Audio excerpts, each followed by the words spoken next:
essayer d'être court, juste pour vous donner peut-être une idée sur le combat, sur la situation actuelle, sur la question de l'impunité. Donc, bien sûr, je remercie tout le monde d'être là, je remercie le KMF, je remercie tous les organisateurs. Je rapproche un peu le micro.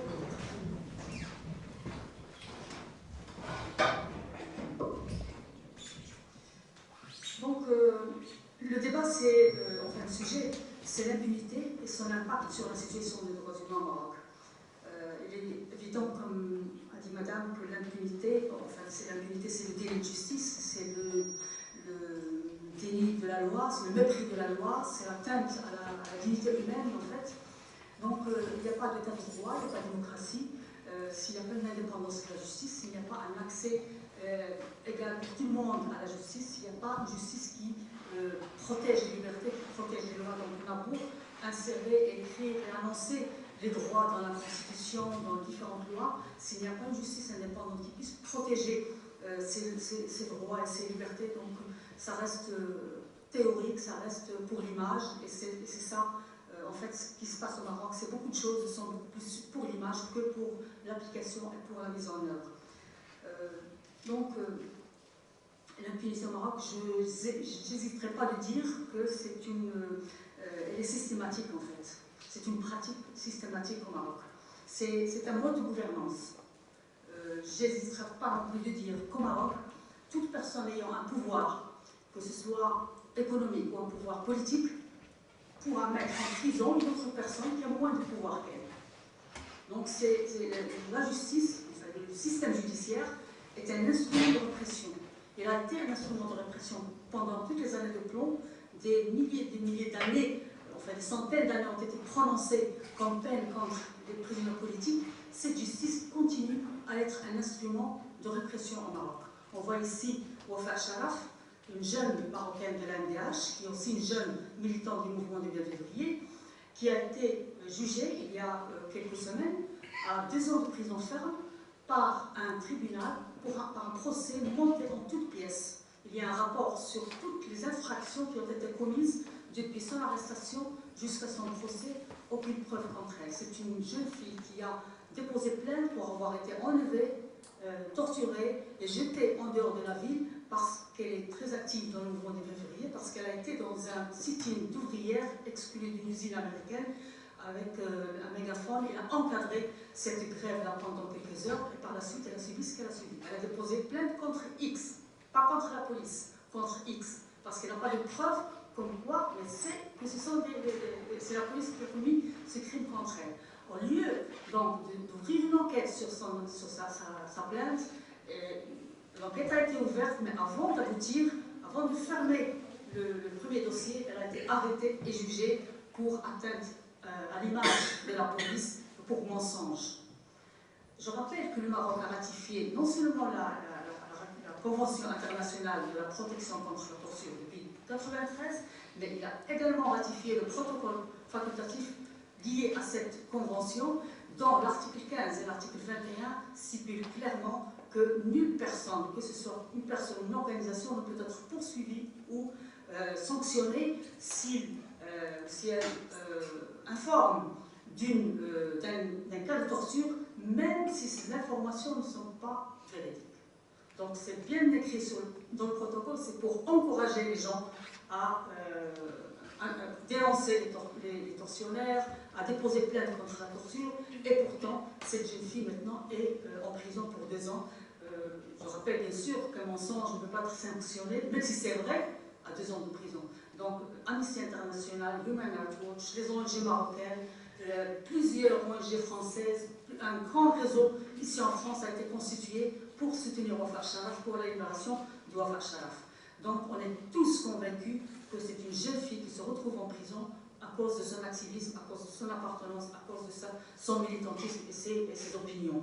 Il n'est pas le seul malheureusement. Au Maroc, il y a à peu près 300 personnes en prison pour différentes raisons qui sont toutes liées à leur activisme, à leur adhésion, à leur engagement, soit politique, soit syndical, etc. Il y a un autre jeune garçon qui s'appelle Oussama Husn, qui a la même histoire que Wafa, qui est actuellement en prison à Casablanca. Lui aussi a été séquestré, torturé, jeté quelque part. Il a même annoncé avoir été violé, lui. Et au lieu que sa plainte soit traitée, c'est lui qui se retrouve en prison. Il est jugé à 3 ans de prison, lui, à Casablanca. Donc, c'est des cas de torture. Je rappelle que l'Amnesty International a choisi le Maroc parmi 5 pays prioritaires pour une campagne internationale contre la torture. C'est d'ailleurs ce qui a rendu les autorités marocaines furieuses. Ils ont fait des réactions inappropriées. Ils ont interdit des activités de l'Amnesty International. Et le 15 juillet, le ministre de l'Intérieur a pris la parole au Parlement pour insulter les ONG de droits humains, pour les traiter d'ennemis du pays, pour les traiter de toucher, comme quoi touche l'argent de l'étranger pour jouer, pour faire l'agenda des ennemis du pays, comme quoi ils entravent les efforts des forces sécuritaires qui protègent le pays contre le terrorisme, etc. Donc un discours qui a eu une suite. La suite qu'il a eue, c'est que dans toutes les villes marocaines, dans toutes les régions du Maroc, il y a maintenant des instructions du ministère de l'Intérieur qui interdit, en particulier à la MDH, mais à d'autres associations peut-être aussi, toute salle publique, tout espace public pour faire des activités. Donc j'ai raconté tout à l'heure à un ami ce qui s'est passé il y a 3 semaines, 4 semaines, dans une salle qui est connue à Rabat, qui appartient au ministère de la Jeunesse, qui est tout le temps utilisée par les ONG pour faire des réunions, des activités, que l'AMDH avait réservé des semaines et des mois avant. Lorsque le jour de l'activité était venu, les camarades sont partis devant la salle, elle était cadenassée, avec un cadenas tout neuf qui vient d'être acheté, avec des estafettes devant la porte, et lorsqu'ils ont téléphoné au directeur, comme quoi c'est l'heure de la réunion, que la salle a bien été réservée, il leur a dit « Je suis à l'intérieur, moi aussi je suis enfermé, je ne sais pas qui a fait ça. » Donc ça, c'est passé comme ça. Et nous avons la photo de la porte avec le cadenas et la chaîne en métal. Donc ça s'est répété 40 fois. Nous avons un rapport avec 40 activités dans différents pays du Maroc où toutes les activités de l'AMDH sont interdites. Donc ça pour vous dire que nous sommes dans une situation où il est très difficile de dire que le Maroc avance. Il y a des acquis qui sont réalisés, parce que les Marocains ont beaucoup milité, ont beaucoup sacrifié pour améliorer la situation des droits humains. L'État marocain, effectivement, recule de temps à autre, mais devant la pression. La première étape où les choses se sont améliorées, c'est déjà dans les années 90. Les années 90, c'est les dernières années de Hassan II, où il y a eu une amélioration de la situation des droits humains, des conventions ont été ratifiées, des prisonniers politiques ont été libérés, des lois ont été changées, la préambule de la Constitution a intégré la question des droits de l'homme pour la première fois en 1992. Donc il y a eu une certaine ouverture. C'est la première fois qu'on a vu une presse indépendante au Maroc. Des jeunes journalistes qui ont instauré une presse indépendante au Maroc. D'ailleurs, les journalistes appellent cette période une récréation. C'est un moment d'ouverture où on a vraiment respiré un peu la liberté très, très réduite, mais quand même par rapport aux années de plan de Hassan II, c'était un changement. Il y avait plusieurs facteurs politiques internationaux, internes, la passation du règne à Mohamed VI qui se préparait par le roi Hassan II, l'opposition qui a été intégrée au gouvernement justement pour préparer la paix sociale, etc.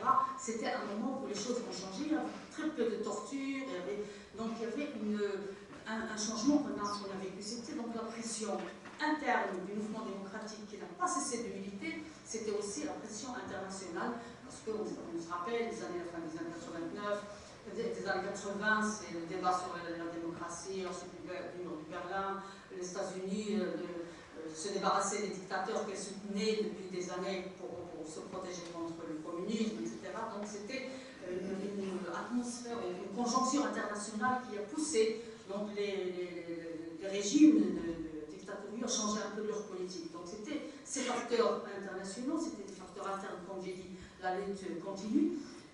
Par la suite, donc, on a constaté d'abord que ces acquis sont partiels, puisque en fait, ils concernent les droits civils et politiques, c'est la liberté de l'expression, c'est la torture qui a diminué, des choses comme ça, mais au niveau des droits économiques, sociaux et culturels, il n'y a pas eu d'avancée, parce qu'il y a le principe de l'universalité des droits, mais aussi le principe de la globalité des droits. Ça veut dire que les droits ne peuvent être acquis réellement que s'ils sont ensemble étaient respectés. Donc on ne peut pas parler de la liberté d'expression si l'analphabétisme continue, si les jeunes n'ont pas droit à accès à l'éducation, si le niveau de santé des citoyens n'est pas bon. Donc les droits sont liés, c'est un principe de globalité. En cette période-là, le Maroc avait s'était engagé dans ce qu'on appelle le programme d'ajustement structurel. Donc là, le niveau de vie régressé, la santé publique était abandonnée, l'école publique maintenant est en faillite. D'ailleurs, le chef d'État l'a reconnu dans un discours, pourquoi l'école publique est terminée, en faillite. Donc il y a plein de problèmes au niveau des droits socio-économiques. En plus de ça, ces droits n'étaient pas acquis définitivement, ils n'étaient pas irréversibles, puisqu'il n'y avait pas une volonté politique d'instaurer un état de droit. C'était des changements sous la pression, des changements sous des facteurs plutôt externes, etc. Donc, on a vécu juste après un revirement, un retour. Il y a la venue de Mohamed VI, qui au début, tout le monde, enfin pas tout le monde, il y en a qui ont cru au changement, suite au discours, suite à quelques messages politiques qui ont été annoncés par le nouveau roi, etc. Je voudrais dire une période importante au début de règne de Mohamed VI, c'est la période de 2004, lorsqu'il a instauré l'instance sécuritaire et réconciliation. C'est une commission qui devait examiner la situation des violations graves des années de plomb, examiner les dossiers anciens, etc. Cette commission a été constituée suite aussi à une demande et une revendication du mouvement des droits humains. En novembre 2001, l'ensemble du mouvement des droits humains et l'ensemble même de toutes les organisations démocratiques ont organisé un symposium qu'on avait appelé Symposium national au sujet des violations graves des droits humains. Parmi les recommandations les plus importantes, c'est qu'on a demandé à l'État marocain d'instaurer une commission de vérité pour justement examiner la situation des anciennes victimes de torture, de violations graves, de les indemniser, mais surtout de mettre en place des conditions politiques pour qu'elles ne se répètent pas. C'est ça, en fait, le souci, c'était de prémunir les nouvelles générations de ce qui s'est passé pendant les années de plomb. La réponse était l'instauration de cette commission instance équité et réconciliation. C'est bien, mais justement, pour revenir à l'impunité, le choix de l'État marocain est délibéré pour instaurer et pour maintenir l'impunité. Cette commission-là, à l'encontre des demandes des défenseurs des droits humains, qui étaient justement d'accéder à la vérité, de mettre en place une justice pour les victimes, pour leurs familles, eh bien, le mandat de cette commission était justement dépourvu de cette possibilité de parler de responsabilité. Cette commission a été interdite de parler de responsabilité, aussi bien la responsabilité individuelle des personnes que la responsabilité institutionnelle, même pas la responsabilité institutionnelle. Ce qui a permis donc aux mêmes fonctionnaires du passé de continuer dans les mêmes postes sécuritaires. Ils sont toujours là, ils sont toujours les responsables, ceux qui sont encore vivants, qui n'ont pas encore été en retraite, ils sont toujours là, donc à gérer les institutions sécuritaires, à continuer leur violation des droits humains, etc. C'est pour ça qu'on n'a pas eu cette possibilité vraiment de bâtir une démocratie, une nouvelle ère. Donc l'impunité, c'est un choix de l'État, c'est une volonté donc, de continuer à protéger les criminels du passé, à protéger les responsables des violations graves des droits humains du passé. Et donc il n'y a pas une volonté politique réelle de faire la rupture et d'entamer une nouvelle ère de démocratie. C'est pour ça qu'en 2006, lorsque ces recommandations ont été annoncées, d'abord, pendant tout le travail de la Commission, il y a eu une grande pression du mouvement des droits humains pour que les résultats de cette Commission soient le maximum positifs. Et c'est vrai, on a pu réaliser des choses positives, mais ce n'était pas suffisant. Alors, les recommandations qui sont sorties de cette Commission, pour ceux qui suivent la situation du Maroc, ils les connaissent déjà par cœur, parce que partout on en discute. C'est d'abord la présentation des excuses officielles et publiques de l'État au peuple marocain sur ce qui s'est passé comme crime contre le peuple marocain, contre toute la société, pas seulement les victimes. Deuxièmement, c'est l'abolition de la peine de mort, c'est la ratification de l'ensemble des conventions internationales des droits de l'homme, c'est l'adhésion du Maroc à la Cour pénale internationale, c'est la mise en place d'une réforme constitutionnelle réelle qui puisse mettre en place une constitution démocratique, c'est la réforme de la justice pour instaurer une justice indépendante, et c'est la mise en place d'une stratégie pour prémunir contre l'impunité. Donc c'est un engagement de l'État de prémunir notre société contre l'impunité. Et puis aussi de mettre en place une bonne gouvernance sécuritaire. Donc ça, c'est entre autres, il y a d'autres recommandations, en plus de l'indemnisation des victimes et la réparation des régions qui ont été victimes de marginalisation, etc. Donc tout ça, c'est des engagements écrits que l'État marocain a bien voulu annoncer. Je voudrais quand même dire un mot, c'est que lorsque ces recommandations ont été publiées, lorsque le rapport final de cette instance est sorti, il n'est pas diffusé au Maroc, il n'a pas été sujet de débat public, il n'a pas été annoncé au peuple marocain. Au contraire, il a été pris et apporté ici en Europe. Les responsables de la Commission sont venus voir l'Union européenne, les chefs d'État européens pour montrer qu'il y a un changement, qu'il y a une volonté de changement, etc. Donc c'est toujours la même politique d'utilisation, d'instrumentalisation, même quand il y a quelques avancées, c'est principalement pour améliorer l'image du pays envers les pays occidentaux, les pays de l'Europe, les États-Unis, etc. Donc malheureusement ces recommandations qu'on a jugées positives, même insuffisantes pour mettre en place un état de droit, mais ils étaient positifs, on demande leur mise en œuvre jusqu'à maintenant, à part la réparation des victimes qui n'est même pas totalement faite, puisqu'on a encore plein de victimes qui sont tout le temps citées devant le Conseil national des droits de l'homme, qui était, parce que la commission est dissoute, elle n'est plus là, mais c'est le Conseil qui a été chargé de mettre en œuvre les recommandations de la commission. Donc tout le temps, il y a encore des victimes qui militent pour leur droit d'être réinsérés socialement, de retrouver leur poste de travail, d'avoir des indemnisations suffisantes, etc. Donc il y a encore le problème d'indemnisation qui n'est pas fini. Le reste, jusqu'à maintenant, il n'est pas mis en œuvre. La peine de mort, il y a encore un réseau d'ONG qui milite pour l'abolition de la peine de mort, il y a un autre réseau qui milite pour l'adhésion du Maroc à la Cour pénale internationale, qui n'a pas encore été fait. Même les excuses publiques officielles qui ne demandent rien comme moyen, qui ne demandent qu'une volonté politique pour que le chef d'État vienne devant le public et dire qu'on s'excuse pour ce qui s'est passé, ça n'a pas été fait. Toutes les autres recommandations n'ont pas été faites. La réforme constitutionnelle, certainement vous en avez parlé, vous en avez entendu parler, eh bien, elle a été faite pas suite à ces recommandations, mais suite à la pression du mouvement du 9 février dans la rue. On se rappelle qu'en 2011, des centaines, des milliers de jeunes, en particulier de moins jeunes aussi, sont sortis dans la rue dans le cadre de ce qu'a connu la région comme mouvement, comme révolution, comme insurrection pour la démocratie. Et les Marocains sont aussi sortis dans la rue pour demander principalement la démocratie. C'est quoi la démocratie? C'est d'abord une constitution démocratique. Et puis la libération des prisonniers politiques et justement une justice indépendante. C'était une revendication essentielle du mouvement du 9 février, c'était une justice indépendante parce que effectivement c'est un pilier essentiel de la démocratie. Également bien sûr la ratification des conventions, le travail pour les jeunes chômeurs, la langue amazigh qui devait être l'officialisation de la langue amazigh, il y avait plein d'autres recommandations, mais la jeunesse était bien consciente que la démocratie, c'est d'abord une constitution démocratique, mais aussi une justice indépendante et mettre fin à l'impunité. Malheureusement, donc, jusqu'à maintenant, il y a eu cette réponse, cette réforme constitutionnelle. En tant que défenseurs des droits humains, nous estimons qu'il y a eu une avancée assez importante, c'est que dans la Constitution, pour la première fois, on annonce un certain nombre de droits. Donc c'est un engagement de nouveau et de plus de l'État marocain de respecter un certain nombre de droits. Il y a eu l'instauration de la pénalisation d'un certain nombre de violations, la torture, les enlèvements, l'atteinte à la liberté d'expression, etc. Donc il y a des choses qui ont été écrites.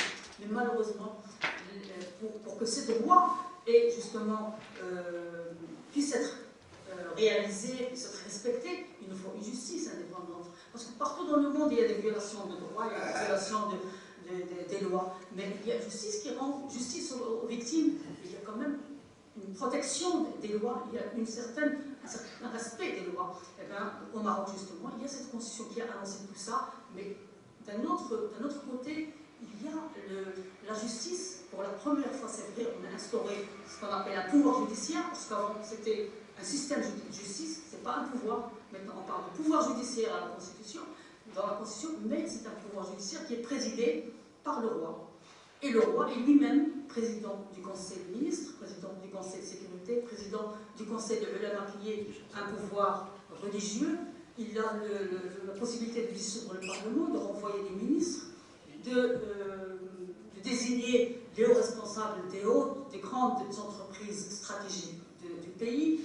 Donc, il a tout le pouvoir exécutif à peu près. Et donc, on ne peut pas s'attendre à une indépendance de la justice qui est présidée par un chef exécutif qui détient tous les autres pouvoirs. Pour nous, à l'NDH, nous avons des conditions d'une constitution démocratique. C'est d'abord une séparation des pouvoirs, et c'est une reconnaissance d'une justice indépendante. C'est la reconnaissance de la primauté des conventions internationales par rapport aux lois nationales. Alors là, dans la Constitution, c'est inscrit dans la préambule, mais c'est écrit. La reconnaissance de la primauté des conventions internationales ratifiées par le Maroc par rapport aux lois nationales, à condition qu'elles respectent les constantes nationales. Donc, finalement, il n'y a pas de primauté. C'est une primauté qui est complètement vidée de son contenu. Donc, on exige aussi que la Constitution reconnaisse l'égalité entre les femmes et les hommes. Là aussi, la Constitution en parle, c'est l'article 19. Et bien, l'article 19, il dit que les hommes et les femmes sont égaux dans tous les droits annoncés par la Constitution, à condition de ne pas toucher les constantes et les lois nationales. Donc, il y a toujours cette... on annonce un droit et puis on le nie d'une autre phrase qui vient après. Donc, on annonce une chose et son contraire à la fois. C'est justement cette Constitution qui est venue sous la pression. Je parlerai aussi de l'officialisation de la langue amazigh, qui est bien de l'avoir annoncé pour la première fois. On reconnaît la langue amazigh dans la Constitution, mais c'est un article qui dit la langue amazigh est officielle et la langue arabe reste une langue officielle. Et il y aura une loi organique qui va sortir et qui va régler comment rendre la langue amazigh officielle. Donc c'est une reconnaissance de la langue amazigh comme langue officielle, mais qui est reportée jusqu'à ce que cette loi organique soit publiée. Elle n'est toujours pas publiée jusqu'à maintenant. Ça fait plus de 3 ans que la Constitution a été votée. Donc ça, c'est le contenu qu'on exige, un résumé en fait des conditions d'une constitution démocratique. Il y a l'aspect, parce que pour être une constitution démocratique pour l'NDH, c'est son contenu, mais c'est aussi la façon dont elle est mise en place. On a critiqué la façon dont la constitution de 2011 a été mise en place, puisque c'est une commission qui a été choisie par le roi et qui contient des personnes qui s'entendent sur un certain nombre de choses. Nous avons des experts de la constitution, du droit constitutionnel qui sont connus dans l'université marocaine, qui n'ont pas été convoqués à cette commission. Parce que c'est des experts qui demandent, qui ont toujours revendiqué une constitution démocratique, une séparation du pouvoir. Et on n'a pas voulu d'eux dans cette commission. On a choisi des personnes qui s'entendent, qui ont donc une même vision, le même point de vue. C'est pour ça qu'ils ont sorti une constitution pareille. Et puis aussi, une commission qui doit mettre en place une constitution doit être représentative. Elle doit représenter tous les points de vue différents de la société, tous les courants idéologiques, etc. Et puis doit être choisie démocratiquement par les citoyens et citoyennes. Donc tout ça n'a pas été respecté. Le troisième aspect condition d'une constitution démocratique pour l'NDH, c'est qu'elle soit votée démocratiquement. La constitution de 2011 a été annoncée, pendant 2 semaines elle a été débattue, presque toutes les activités organisées par le mouvement du 2 février et par les partis politiques qui appelaient au boycott de la Constitution, du vote, ont été interdites. Il y a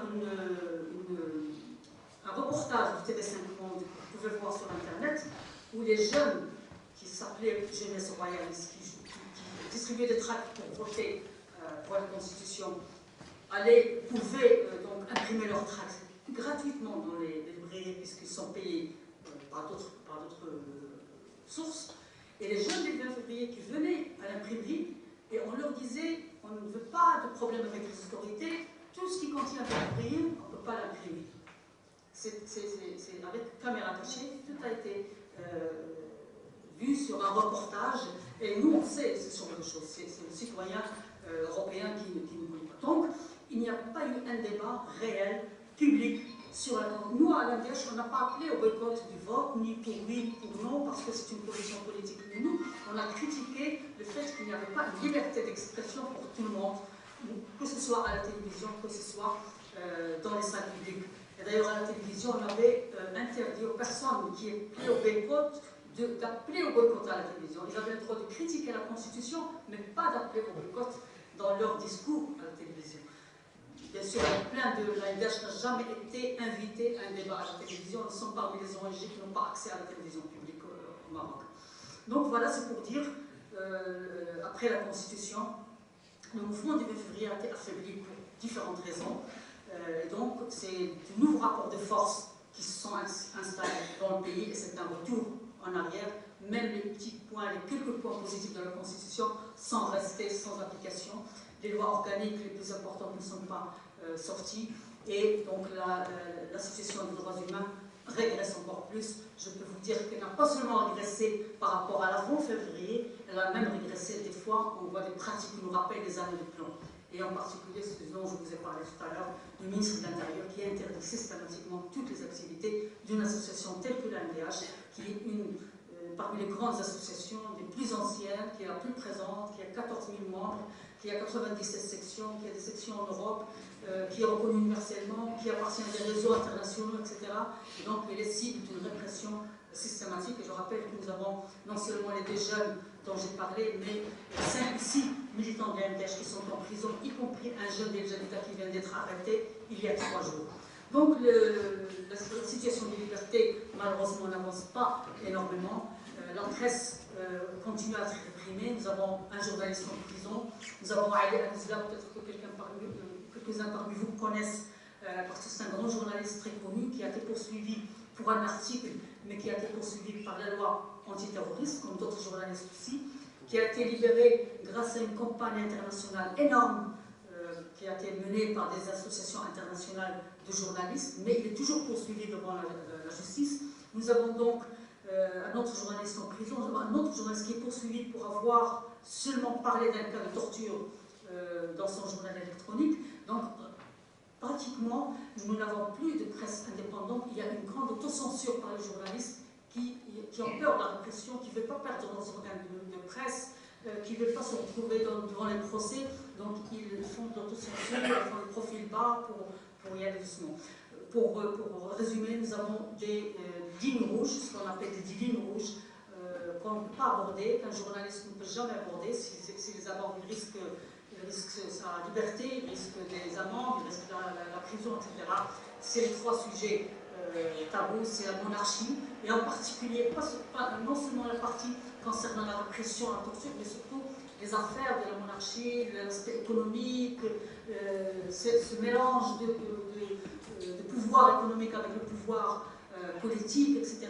Et aussi tout ce qui concerne le Sahara, le conflit du Sahara, la lutte des Sahraouis pour leur demande politique d'indépendance, etc.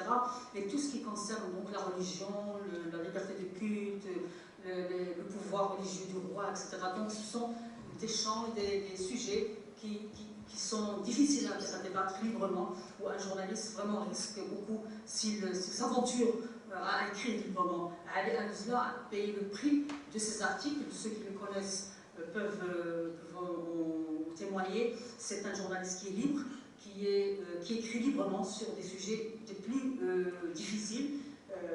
Et en particulier, on pense tous qu'il a été réprimé pour quelques articles, parmi eux l'article qui a divulgué la grâce royale contre le pédophile espagnol, qui a été gracié par le roi et qui a connu par la suite une grande manifestation au Maroc et une grande répression aussi de ces manifestations-là.